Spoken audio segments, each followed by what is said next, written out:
Assalamualaikum warahmatullahi wabarakatuh. Daun salam, daun saga. Yang jawab salam, insya Allah masuk surga. Daun salam dijemur dimakan Bang Oji. Yang jawab salam, panjang umur, insya Allah bisa berangkat haji.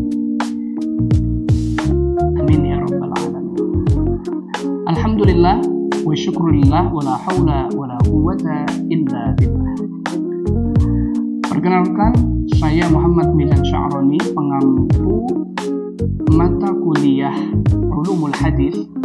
Pada kesempatan kali ini, sesuai RPS yang telah saya bagikan, marilah sama-sama kita membahas satu tema menarik, yaitu dengan tema hadis dan ruang lingkupnya. Baik, sebelum kita membahas jauh tentang hadis dan ruang lingkupnya, alangkah baiknya kita memahami peta konsep yang akan kita pelajari pada kesempatan kali ini. Tapi sebelum kita membahas peta konsep, alangkah baiknya kita sama-sama berdoa membacakan suratul Fatihah agar apa yang akan kita pelajari pada kesempatan kali ini bermanfaat untuk kita, untuk pribadi kita, dan untuk masyarakat luas. Ila hadratin Nabi Muhammadin sallallahu alaihi wasallam. Al-Fatihah.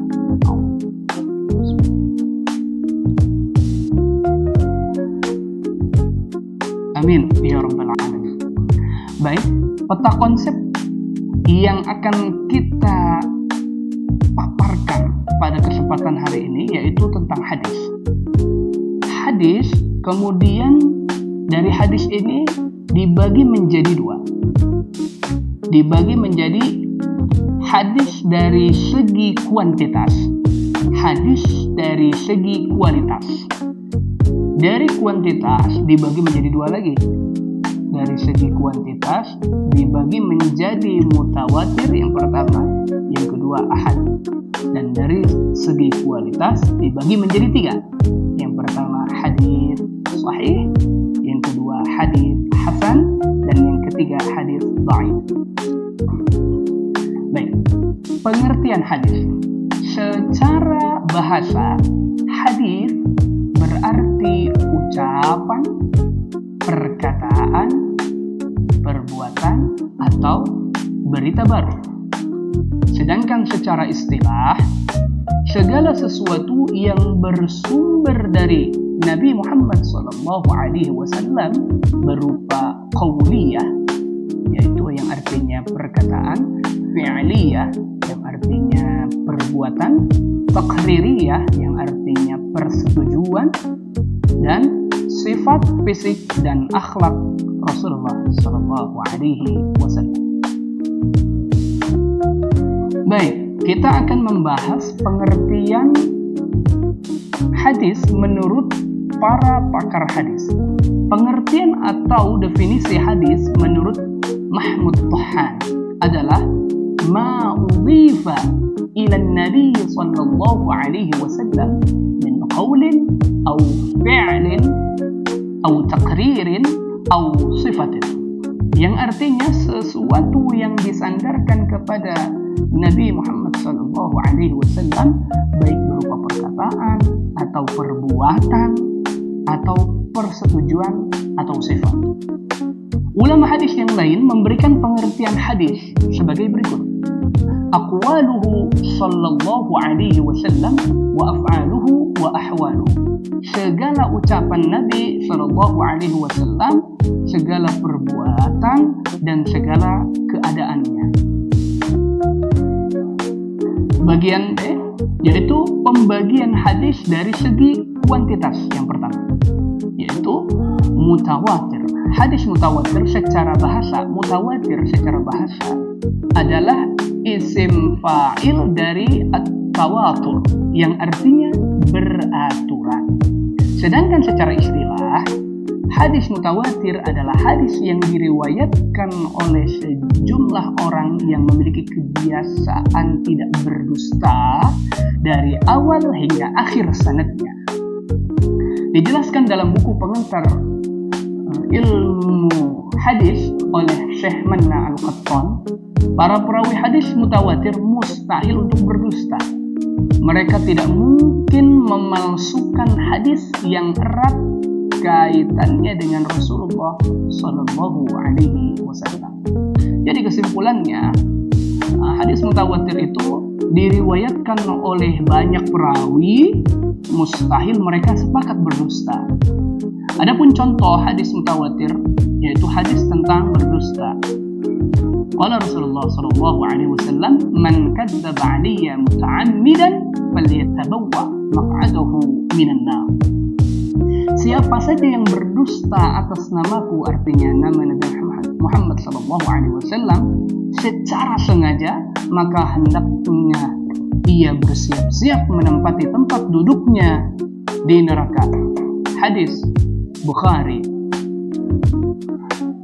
Baik, yang kedua, pengertian hadis atau pembagian hadis dari segi kuantitasnya, yaitu yang kedua, hadis ahad. Secara bahasa, ahad adalah bentuk jamak dari wahid yang bermakna satu. Secara istilah, hadis ahad mencakup seluruh hadis yang tidak mencapai derajat mutawatir. Karenanya kesimpulannya, diriwayatkannya oleh satu atau beberapa orang tidak mencapai derajat mutawatir. Mengutip buku Ilmu Hadis Dasar karya Athaillah Umar, hadis ahad terbagi menjadi 3 macam. Yang pertama, gharib. Gharib diriwayatkannya oleh satu perawi. Aziz diriwayatkan oleh 2 perawi. Dan masyhur diriwayatkan oleh 3 atau lebih, tapi belum mutawatir. Selanjutnya, pembagian hadis dari segi kualitasnya. Kalau tadi kuantitas, sekarang kualitas. Yang pertama, singkat saja, yaitu hadis sahih. Hadis sahih sanadnya bersambung, perawinya adil dan dhabit, tidak saz atau cacat illah. Yang kedua, yaitu hadis hasan. Hadis hasan ini seperti hadis sahih, tetapi tingkatan ketelitian atau dhabit perawinya ini di bawah sahih. Dan yang ketiga, hadis dhaif atau lemah. Hadis dhaif atau lemah ini tidak memenuhi syarat sahih atau hasan di atas. Artinya, cacat pada sanad, perawi, atau matan. Baik, kita menuju pembahasan kita di akhir, yaitu perbedaan hadis Nabi, hadis qudsi, dan Al-Quran. Baik, kita akan perbandingkan. Perbandingannya antara hadis Nabi, hadis qudsi, dan Al-Quran. Sumber makna hadis Nabi itu dari Allah. Sumber makna hadis qudsi dari Allah. Sumber makna Al-Quran dari Allah. Baik, dari segi lafalnya, hadis Nabi dan hadis qudsi dari Nabi Muhammad SAW. Al-Quran dari Allah Subhanahu wa Ta'ala. Adapun fungsi daripada Al-Quran dibaca di dalam salat, sedangkan hadis tidak. Keistimewaannya apa? Al-Quran dan hadis sama-sama istimewa. Al-Quran dijaga keasliannya, keotentikannya, sedangkan hadis dijaga juga melalui sanad-sanad yang sudah kita pelajari. Baik penutup, dari pelajaran yang kita bahas terkait pengertian hadis, kemudian pembagian hadis dari segi kuantitas dan kualitasnya, kemudian perbandingan hadis Nabi, hadis qudsi, dan Al-Quran. Sebagai penutup, saya akan simpulkan bahwasanya hadis ini sumber hukum Islam kedua setelah Al-Quran. Dan yang kedua, memahami jenis-jenis hadis itu penting dalam menilai keotentikan ajaran Islam ini. Dan yang terakhir, hadis berbeda dengan Al-Quran dan hadis qudsi dari sisi lafal dan fungsinya.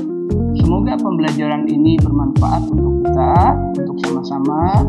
Saya akhiri, Dracula patah giginya. Astagfirullah. Semoga ada manfaatnya. Assalamualaikum warahmatullahi wabarakatuh.